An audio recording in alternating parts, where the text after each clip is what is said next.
Guys അതിൻ്റെ അടുത്ത് ഒരു പക്ക പ്ലാനിങ് ഉണ്ട്. കുറച്ച് ദിവസം മാത്രം സ്കൂളിലേക്ക് പോയാൽ മതി ഈ റൂൾസ് ഫോളോ ചെയ്തെങ്കിൽ. അപ്പൊക്ക് ഒരു ബുക്കും പെന്നും കൈ വെച്ചോ.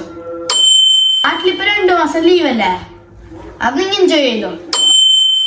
ജൂണില് UAE സ്കൂളിൽ ചേരണം. ജൂലൈയും ഓഗസ്റ്റും നിങ്ങൾക്ക് UAE 2 മാസം ലീവ്.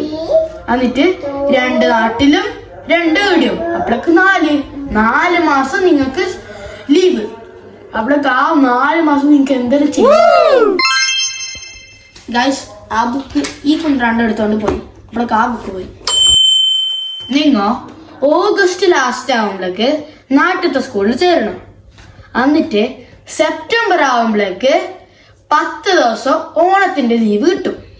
10 ദിവസം നിങ്ങൾക്ക് ലീവ് കിട്ടി. അപ്പോഴേക്ക് 4 മാസം 10 ദിവസം എത്ര? നവംബർ ലാസ്റ്റ് ആവുമ്പോഴേക്ക് UAE സ്കൂളിൽ ചേരണം. എന്നിട്ട് ഒരു ഡിസംബർ ആവുമ്പോഴേക്ക് നിങ്ങൾക്ക് വിന്റർ വെക്കേഷൻ കിട്ടും UAE.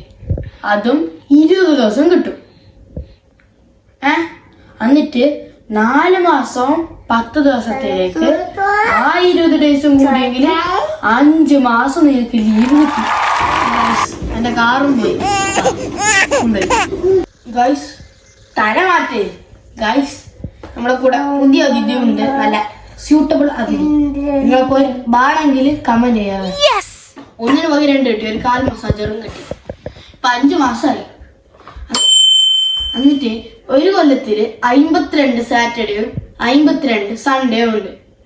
അതെല്ലാം കുറച്ച് വെക്കേഷനിൽ അതെല്ലാം ഇങ്ങോട്ട് അപ്പൊക്കെ 30 ആളേക്കോ അതിലേക്ക്. അപ്പോഴേക്ക് 2 മാസമായി, 7 മാസമായിട്ട്.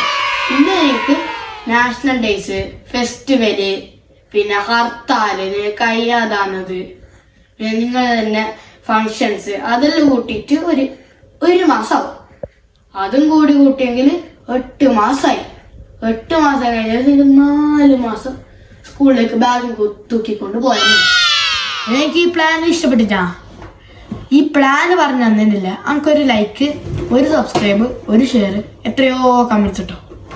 നിങ്ങൾക്ക് ഇങ്ങനെ സ്കൂളിലേക്ക് പോകാണ്ടിരിക്കാണ്ട് പ്ലാൻസ് എല്ലാം ഉണ്ടെങ്കിൽ കമന്റിലിട്. ഓക്കെ, അത് നമുക്ക് അങ്ങനെ ചെയ്യാം.